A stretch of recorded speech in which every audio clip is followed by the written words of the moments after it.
தமிழ்நாடு முழுக்க எங்கெல்லாம் முடியுமோ அங்கெல்லாம் இலவச கணினி மையங்களை திறந்து வைத்தார் தளபதி. 2012ஆம் ஆண்டே கல்வி விருதுகள் கொடுத்து மாணவர்களை ஊக்கப்படுத்தினார். ஏழை மாணவர்களுக்காக ஓசூரில் இலவச பள்ளிக்கூடத்தை திறந்து வைத்தார் தளபதி. அந்த காலகட்டத்தில் எத்தனையோ ஏழை பெண்களுக்கு அன்னை இருக்க வேண்டிய இடத்தில் அண்ணனாக அவர் இருந்து 51 சீர்வரிசைகள் தந்து பற்பல ஊர்களில் எத்தனையோ இலவச திருமணங்களை நடத்தி வைத்த தலைவர் தான் நம்முடைய தளபதி. சென்னை அரசு மருத்துவமனையில் ஒவ்வொரு வருஷமும் அவர் பிறந்த நாள் அன்று பிறக்கின்ற குழந்தைகளுக்கு தங்க மோதிரத்தை பரிசாக பெறுவார் தளபதி. எத்தனையோ ஏழைகளுக்கு இலவசமாக தையல் மிஷன்களை வாங்கி கொடுத்தார். தானே புயலால் பாதிக்கப்பட்ட கடலூருக்கு நேரில் வந்து நிவாரண உதவிகளை செய்தார்.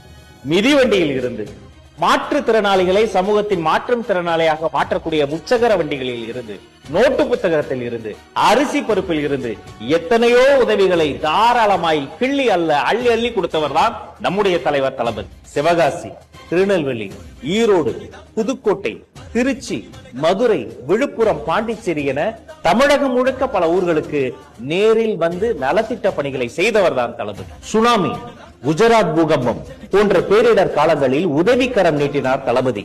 அதோடு உண்டியலை ஏந்தி தெரு தெருவாக அலைந்தார் தளபதி.